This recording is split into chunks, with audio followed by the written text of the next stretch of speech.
They didn't run. They didn't fight. They didn't leave violence behind to explain anything. They prepared, not quickly, not urgently, methodically. Doors were removed, not broken. Belongings were chosen, not abandoned. Weapons were taken, not for defense, but because whatever existed beyond the settlement demanded certainty. Fear is loud. This wasn't. Men left. Women left. Children were taken with them. That alone tells you this wasn't chaos. It was organized, it was agreed to, or it was enforced. 115 people erased themselves from the edge of the known world. Not during war, not during plague, not during disaster. No enemy arrived, no deadline approached. They had time. Time to question, time to fracture, time to stay behind. No one did. When the settlement was finally empty, untouched, intact, unnaturally still, only one thing remained. Not a warning, not a farewell, not a confession. A word cut into wood, not scratched, not marked, cut, slowly enough to feel, deep enough to survive anyone who tried to explain it away. Croatoan. 4 centuries later, we still tell ourselves the mystery is where they went. That's comforting, because the real question is harder. Why did no one come back? Why did no voice ever disagree with what was done? This wasn't a disappearance. This wasn't panic.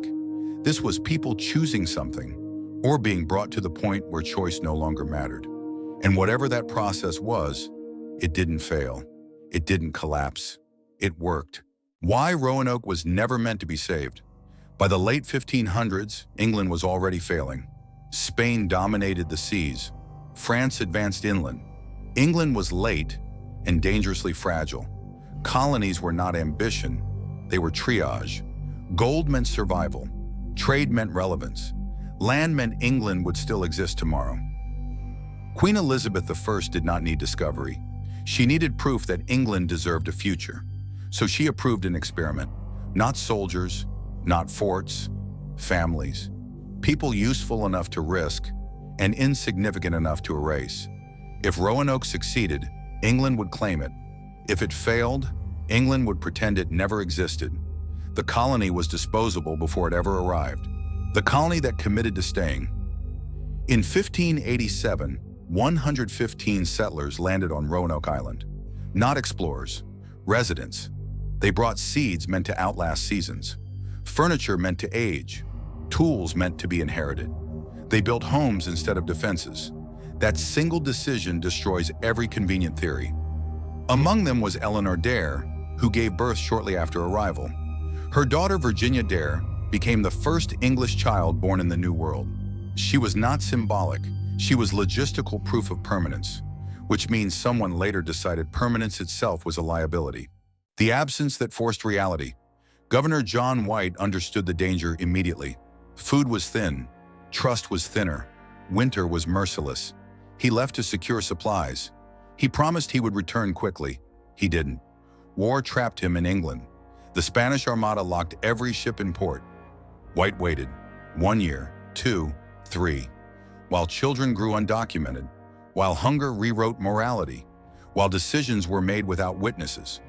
When White finally returned in 1590, the colony had already solved the problem he abandoned.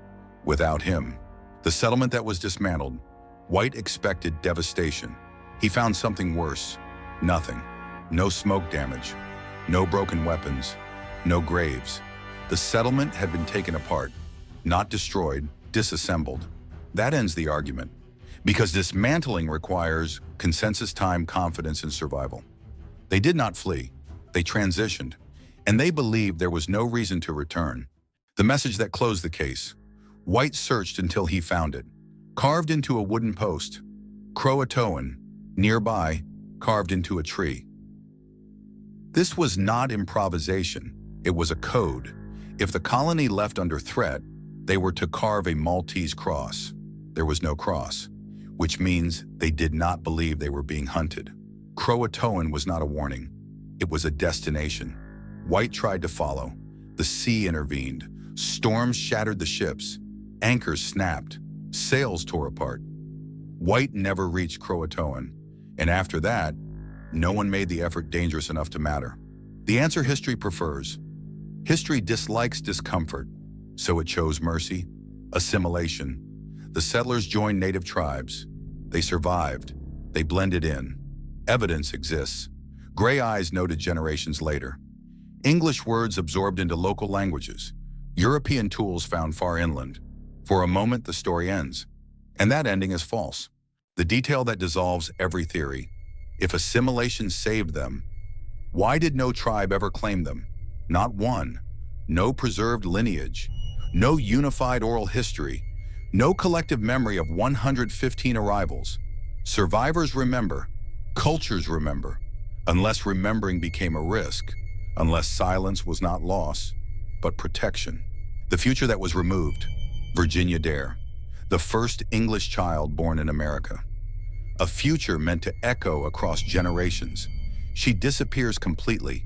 No records. No grave. No descendants. History did not forget her. It removed her.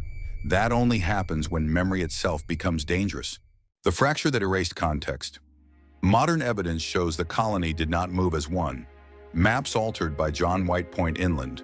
Artifacts appear in multiple regions. The colony split. Some went to Croatoan, others went elsewhere. Which means disagreement, and disagreement under hunger does not end with stories worth keeping. The conclusion you keep avoiding. If they trusted Croatoan, why erase themselves? If survival was peaceful, why leave nothing behind? If they believed White would return, why dismantle everything? People building futures leave evidence. People escaping inevitability remove it, and there was no cross. Which means whatever forced this decision, they did not see it as an enemy. They saw it as reality. What Roanoke actually achieved. Roanoke was not England's first colony. It was England's first successful erasure. A population learned how to disappear completely. No revolt, no martyrdom, no record, just absence. Colonization was never control. It was exposure. And Roanoke proved something history still refuses to admit. Survival does not require remembrance. The part you don't get to argue with, Roanoke does not end with death. It ends with arithmetic. Someone calculated that a name was not worth dying for. Someone chose anonymity over legacy, and history punished that choice by calling it a mystery. But here's the truth you are already reaching for. If remembering endangered your children, you would erase yourself. If identity became a liability, you would abandon it. If survival demanded silence, you would not warn anyone. You would carve just enough to be understood, and then vanish. Roanoke did not disappear because it failed. It disappeared because it did exactly what survival required. And the only reason this unsettles you is because you already know. When the calculation is forced, you would make the same one. This has been the lost past. Some histories are not unsolved. They are erased by people who lived. Stay here.